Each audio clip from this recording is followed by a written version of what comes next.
बोलिए सावित्री मात की जय। आज के इस वीडियो में हम कथा श्रवण करेंगे वट सावित्री व्रत कथा। वट पूर्णिमा पर वट सावित्री व्रत रखा जाएगा, जो कि इस वर्ष 2024 में 21 जून को रखा जाएगा। वट सावित्री व्रत जो है वो वर्ष में 2 बार रखा जाता है। नॉर्थ इंडिया जो है वहाँ पर अधिकतर जो लोग हैं वो ज्येष्ठ मास की अमावस्या को वट सावित्री व्रत रखते हैं। वहीं दक्षिणी भारत में जो ज्येष्ठ पूर्णिमा होती है उस पर वट सावित्री व्रत रखा जाता है। इस व्रत पर सत्यवान सावित्री की जो अमर कथा है वह कथा सुनी जाती है और वट की पूजा की जाती है। वट वृक्ष जो होता है, वट वृक्ष के पास जाके उसके नीचे बैठ के कथा सुनते हैं, उसकी पूजा करते हैं और सावित्री की पूजा करते हैं। पूजा की विधि से संबंधित वीडियो हमने अपलोड किया है और उसका जो लिंक है हम आपको इस वीडियो में भी प्रोवाइड कर देंगे, डिस्क्रिप्शन में आप जाके देख सकते हैं। अभी इस वीडियो में हम सुनेंगे वट सावित्री व्रत कथा। व्रत कथा से पहले आपको बरगद का जो पेड़ होता है, वट वृक्ष होता है, उसकी पूजा आवश्यक है। वट सावित्री के दिन आपको सावित्री की पूजा करनी चाहिए। वट वृक्ष की साफ़ सफाई करके वहाँ जाके और पूजा करनी चाहिए। उसकी पूरी विधि आपको अवश्य ही जाननी चाहिए अगर आपको नहीं पता है तो। ये जो व्रत है ये अपनी पति की लंबी आयु के लिए, उसे दीर्घायु बनाने के लिए किया जाता है और साथ ही इस व्रत को करने से सुहाग की जो उम्र है वो लंबी होती है, वो दीर्घायु होते हैं, साथ ही वो उनका स्वास्थ्य अच्छा रहता है। इसीलिए भारतवर्ष में जितनी भी माताएं बहनें हैं वो इस व्रत को करती हैं। आइए कथा आरंभ करते हैं। एक समय की बात है, सावित्री मद्र देश में अश्वपति नाम के राजा की बेटी थी। विवाह योग्य होने पर सावित्री को वर खोजने के लिए कहा गया तो उसने दुम्तसेन के पुत्र सत्यवान का जिक्र किया। यह बात जब नारद जी को पता चली तो वे राजा अश्वपति से बोले कि सत्यवान अल्पायु हैं और 1 वर्ष बाद ही उसकी मृत्यु हो जाएगी। ये जानकर भी सावित्री विवाह के लिए अड़ी रही। सावित्री के सत्यवान से विवाह के पश्चात सावित्री सास ससुर और पति की सेवा में लगी रही। नारद जी ने मृत्यु का जो दिन दिया था उस दिन सावित्री भी सत्यवान के साथ वन में चली गई। वन में सत्यवान जैसे ही पेड़ पर चढ़ने लगा उसके सिर में असहनीय दर्द हो गया। वो सावित्री की गोद में अपना सिर रखकर लेट गया।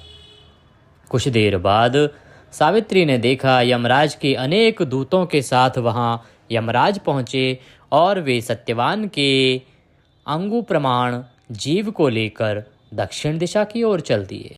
सावित्री भी उनके पीछे पीछे जाने लगी।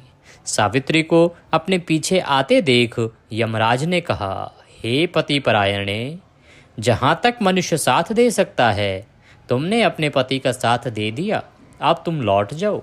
सावित्री ने कहा, जहाँ तक मेरे पति जाएंगे मैं वहाँ तक अवश्य जाऊंगी, मुझे जाना चाहिए, ये मेरा पत्नी धर्म है। यमराज ने पुनः सावित्री को समझाने का प्रयास किया कि अब सत्यवान नहीं रहे हैं, मैं यमराज हूँ और यमराज के पास में जब जीव आ जाता है तो वह वापस नहीं जाता है। परंतु सावित्री नहीं मानी। यमराज के सामने सावित्री हठ पर अड़ी रही कि वो सत्यवान को साथ लेकर ही जाएगी, अन्यथा जहाँ उसको लेके जाया जाएगा सावित्री भी वहीं जाएगी। यमराज ने सावित्री की धर्मपरायण वाणी सुनकर वर मांगने को कहा। सावित्री ने कहा, मेरे सास ससुर अंधे हैं, उन्हें नेत्र ज्योति दें। यमराज ने तथास्तु कहकर उसे लौट जाने को कहा, किंतु सावित्री उसी प्रकार यमराज के पीछे चलती रही। यमराज ने उनसे पुनः वर मांगने को कहा। सावित्री ने वर मांगा, मेरे ससुर का खोया हुआ राज्य उन्हें वापस मिल जाए। यमराज ने तथास्तु कहकर उसे पुनः वापस लौटने के लिए कहा, परंतु सावित्री नहीं मानी। सावित्री की पति भक्ति देख यमराज पिघल गए। उन्होंने एक और वर मांगने के लिए कहा। तब सावित्री ने वर मांगा, मैं सत्यवान के पुत्रों की माँ बनना चाहती हूँ, कृपा करके आप मुझे यह वरदान दीजिए। सावित्री की पति भक्ति से प्रसन्न हो इस अंतिम वरदान को देते हुए यमराज ने सत्यवान को पाश से मुक्त कर दिया और अदृश्य हो गए। सावित्री अब उसी वट वृक्ष के पास आई। वट वृक्ष के नीचे पड़े सत्यवान के मृत शरीर में जीव का संचार हुआ और वह उठकर बैठ गया। सत्यवान के माता पिता की आंखें ठीक हो गई और उन्हें उनका खोया हुआ राज वापस मिल गया। तभी से ज्येष्ठ माह की अमावस्या और ज्येष्ठ माह की पूर्णिमा को वट सावित्री व्रत किया जाने लगा।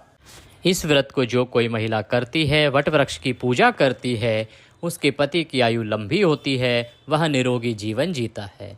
इसी के साथ कथा यहाँ पर समाप्त होती है। बोलिए वट सावित्री की जय।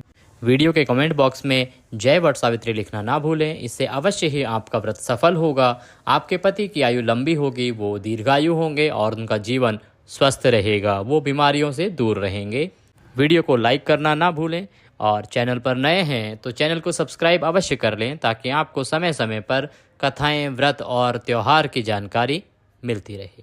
आज के इस वीडियो में अभी के लिए इतना ही। अगले वीडियो में फिर होगी आपसे मुलाकात। तब तक के लिए जय शिव शंकर।